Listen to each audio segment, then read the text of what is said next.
Hello बच्चों, कैसे हैं आप। उम्मीद करती हूँ आप बढ़िया और एकदम मज़े में होंगे। बच्चों, आज हम पढ़ेंगे भाषा, लिपि और व्याकरण यानी लैंग्वेज, स्क्रिप्ट एंड ग्रामर। बच्चों, भाषा को जानने के लिए हम चित्रों का माध्यम लेते हैं। तो हमारे सामने पहला चित्र है। इस चित्र में मधु पाठशाला से लौटी है। वह अपनी माँ को कुछ बताना चाह रही है। मधु अपनी बातों को बोलकर बताएगी। दूसरे चित्र में क्या कहा गया है उसे जानते हैं। दूसरे चित्र में महेश ने आज गलती की है। उसकी माँ रूठ गई है। महेश लिखकर बताएगा, गलती हो गई, अब ऐसा नहीं करूँगा।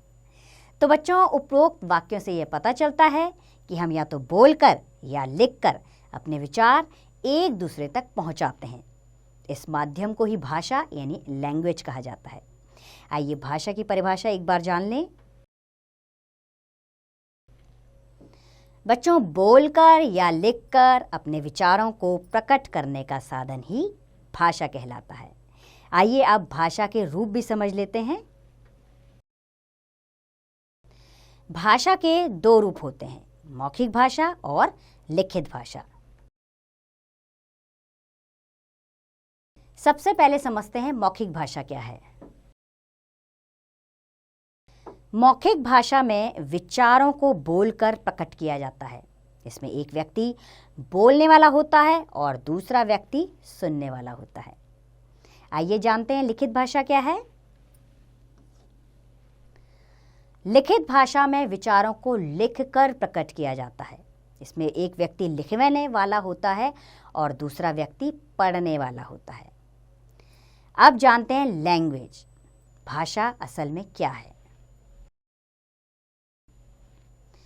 बच्चों, हमारी राजभाषा हिंदी है। ये देश भर में बोली और समझी जाती है। भारत के विभिन्न राज्यों में अलग अलग भाषाएं बोली जाती हैं। बिहार, उत्तर प्रदेश और मध्य प्रदेश में हिंदी बोली जाती है। तमिलनाडु में तमिल बोली जाती है। आंध्र प्रदेश में तेलुगु बोली जाती है। पश्चिम बंगाल में बांग्ला बोली जाती है। केरल में मलयालम और कर्नाटक में कन्नड़ बोली जाती है और जम्मू कश्मीर में कश्मीरी बोली जाती है।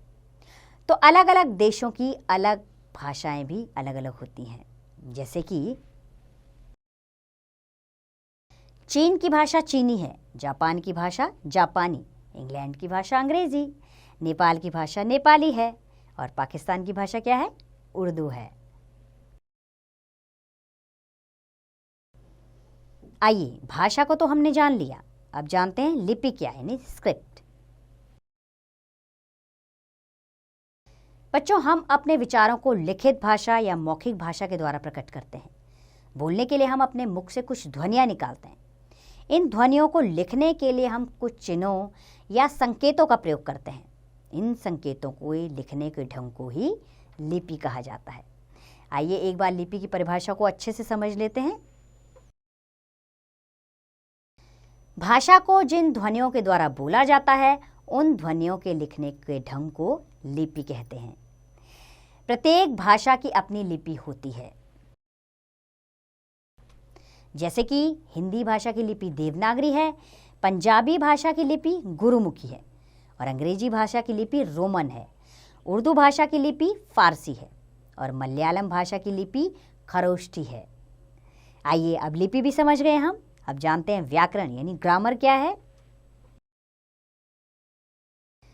बच्चों, जब हम बोलते हैं तो चाहते हैं कि हम हमेशा शुद्ध बोलें। इसका अर्थ यह हुआ कि बोलने या लिखने की भाषा का शुद्ध होना आवश्यक होता है। सोचो कि शुद्ध बोलने या लिखने में हमें कौन सहायता करता है। हाँ, व्याकरण हमारी सहायता करता है। आइए व्याकरण की परिभाषा भी जान लें। व्याकरण वह साधन है जो हमें हमेशा शुद्ध बोलना या लिखना सिखलाता है, अथवा व्याकरण भाषा के सही रूप का ज्ञान कराता है। आइए कुछ अशुद्ध वाक्य और कुछ शुद्ध वाक्य के जरिए जाने कि व्याकरण का महत्व हमारे जीवन में कितना है। जैसे पहला वाक्य है, मेरा लगता पढ़ाई में मन नहीं है।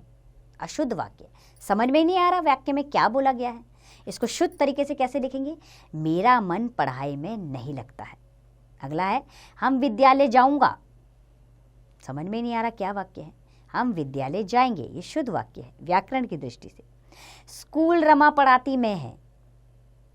रमा स्कूल में पढ़ाती है, शुद्ध वाक्य।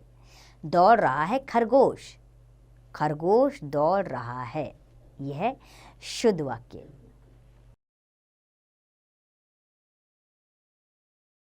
अब जानते हैं पशु पक्षियों की बोलियों के विषय में। बच्चों, जानवरों की भी भाषा होती है, वे भी विभिन्न प्रकार के शब्द निकालते हैं। आओ आपको इनकी बोलियों के बारे में बतलाएं। कौन कैसी बोली बोलता है? जैसे शेर दहाड़ता है, हाथी चिंघाड़ता है, मेंढक टर टर करता है और कुत्ता भौंकता है, घोड़ा हिनहिनाता है, गाय रंभाती है, बकरी मिमियाती है, गधा रेंगता है, बिल्ली म्याऊं म्याऊं करती है और सांप फुफकारता है, मुर्गा कुकड़ुकू करता है और मक्खी भिन भिनाती है, कोयल कुहू कुहू करती है और कौवा कांव कांव करता है, तोता टें टें करता है और कबूतर गुटरगू करता है। तो उम्मीद है बच्चों आपको भाषा, लिपि और व्याकरण अच्छे से समझ आ गया होगा। आप जान गए होंगे ये क्या होते हैं और इनका इस्तेमाल कैसे किया जाना है। अब इसका अभ्यास कार्य आप स्वयं कीजिए।